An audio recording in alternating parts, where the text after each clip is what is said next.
দেশের চলমান পরিস্থিতিতে বেশ কিছুর দাম বাড়িয়ে চলে, এতে আশঙ্কা তৈরি হয়ে ওষুধের দামও বাড়ি যায় কিনা।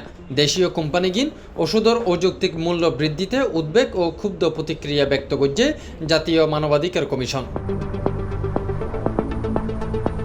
এন্দি বাজারত ওষুধের দাম বাড়ি যাইবা খবর পা গেলেও চট্টগ্রামের ওষুধের দোয়ানিন ঘুরিয়ে দেখা গিয়ে পরিস্থিতি ভিন্ন।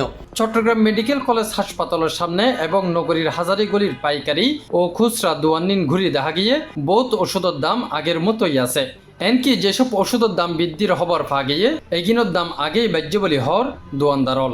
সত্য বলতে আজ মনে করো জুন মাসের পরে কিছু ওষুধ দাম বেড়ে গেল, কিছু বলতে বেশ কিছু ওষুধ দাম বেড়ে গেল জুন মাসের পরে। কিন্তু এই মাস 2 মাসের বর্তমান জিয়ান জুন মাসের পর বেড়ে গেল এই পরিমাণে ইয়ার ভিতরে দুয়োগ ওষুধ দাম বেড়ে গেছে। যেন এক্সিএম আছে, এক্সিএম দিয়ে 5 টাকা করে ফাতাত বেড়ে গিয়ে আগে আসিল 75-76 এখন ওই 80 এলে আরও দুয়োগ আইটেম আছে হয়তো ওই নাড়া তো মাথার নয় রিচেন দেখলে সাম না এলে পরে দাম এলে আর কি আগত তুলনায় এইসব বাড়ি বাড়িলে সুযোগ নয় ন বাড়ে, এইসব পর্যন্ত ন বাড়ে টুকটাক জিন মানে মানুষের তো মাথাতে সেন্সর ন লাগে। কিছু বিষয় আছে যে 5 টাকা জিনিস কিনতে গেলে 6 টাকা দিয়ে কিনা বলে মানুষ কিন্তু চুপ থাকে। তো 5 টাকা জিনিস যখন 10 টাকা দিয়ে কিনা পড়িব তখন মানুষ কিন্তু চুপ থাকতে নয়, মানুষ হতা হব। এই জিনিসটা ইয়ার ভিতর রিসেন্টলি বলতে মাস 2 মাস তৈরি না বাড়ে না। আসলে ওষুধের দাম তো এরকম না বাড়ে, কিন্তু মার্কেটের ভিতর কাস্টমারে কম, বেচা বিক্রি খুবই কম। না ওষুধের দাম তো এরকম না বাড়ে এখন বর্তমানে। না অপ্রিমের ডব দাম বেড়ে গিয়ে যা 2-3 মাসে আগে 150 আছে তার 175 এখন 200 টাকা এমআরপি। মাস 3 মাস হয়ে যেত বেড়ে গেছে।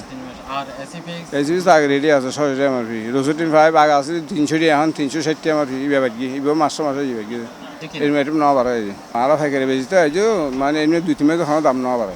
বিভিন্ন মাধ্যমে ওনা গেলেও গত কয়েকদিনে অ্যান্টিবায়োটিক, ব্যথানাশক ট্যাবলেট, ভিটামিন, গ্যাস্ট্রিক ও ডায়াবেটিক্সের ওষুধ সহ বিভিন্ন ধরনের ইনজেকশনের দাম বাড়াইয়ে কোম্পানি কিন। তবে যেসব ওষুধটি নির্দিষ্ট করে বাড়াইবার হতা হওয়ার তার অধিকাংশরই সত্যতা পানো যায়।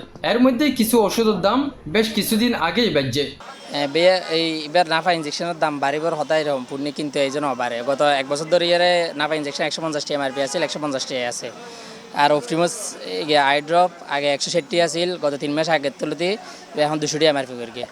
তারপরে ক্যামলুসাট বাড়ে আরও 3 মাস আগে তাতে অনারিবা আগে 160 আছিল, এখন 200 টাকা এমআরপি করে গিয়ে কোম্পানির তো। Tafim Alamgir, C plus TV, Chittagong.